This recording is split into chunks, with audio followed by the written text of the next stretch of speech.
Hello hello साथीहरू नमस्कार।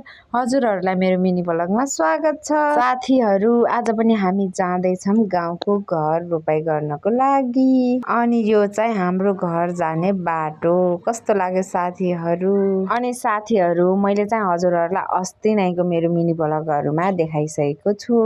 मेरो घर र मेरो खेत हेर्नु भएको छैन भनेपछि मेरो अगाडिको मिनी ब्लग हेर्दिनु होला साथीहरू। अनि हजुरहरूलाई हेर्न झ्याउ लाग्छ भने पनि केही छैन, म फेरि आज देखाउँदैछु मेरो घर र मेरो खेतहरू।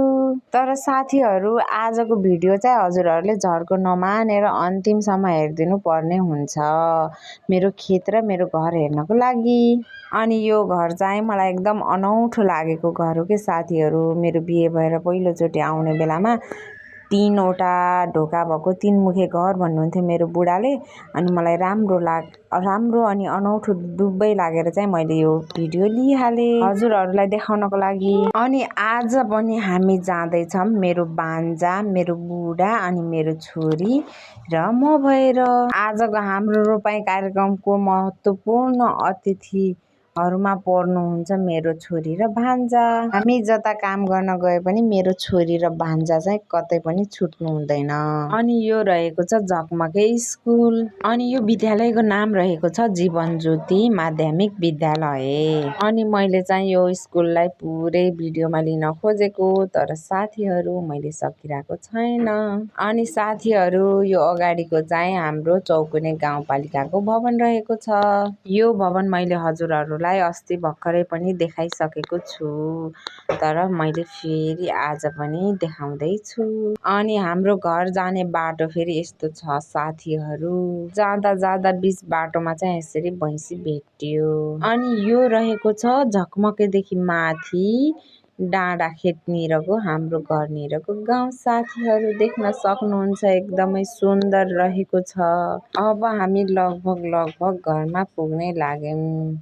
अनि फाइनली साथीहरू पुग्यौँ हामी हाम्रो घर। हामी घर पुग्दा चाहिँ कान्छी फुपूले पानी भर्दै हुनुहुँदो रहेछ।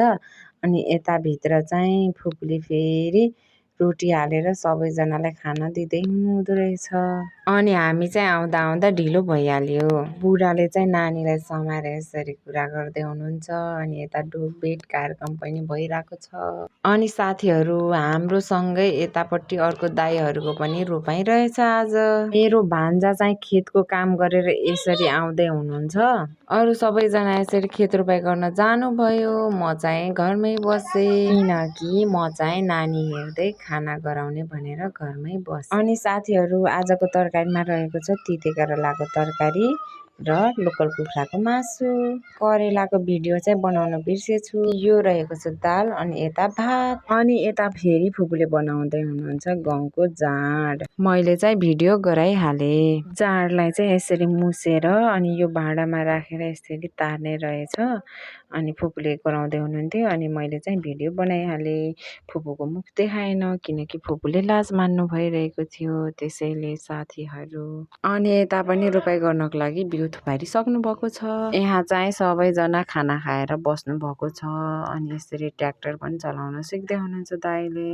यता फेरि बिउ फालेर रोप्नलाई रेडी हुँदैछ। अनि हामी चाहिँ हाम्रो रोपाई सकाएर सबैजनालाई खाना दिएर सबै काम सकाएपछि चाहिँ हामी हाम्रो घरतिर फर्क्यौँ। घरमा आएको त पुसाइले कटर लिएर राख्नु भएको रहेछ पाकेको। अनि त्यो चाहिँ मैले यसरी फोड्दैछु। अनि मेरो बुढा चाहिँ भिडियो गराउँदै हुनुहुन्छ। अनि मेरो छोरी चाहिँ यसरी छेउमा बसेर हेरिरहेको छिन्। आजलाई यति नै साथीहरू। म फेरि अर्को मिनी ब्लग लिएर छिट्टै आउनेछु। त्यतिन्जेलसम्मको लागि मलाई बिदा दिनुहोस्। अनि मेरो मिनी ब्लग हेरिसकेपछि कमेन्टमा प्रतिक्रिया दिन नभुल्नुहोला। मेरो भिडियोमा लाइक, कमेन्ट अनि सेयर गर्न नबिर्सिनु होला साथीहरू। Thank you for watching.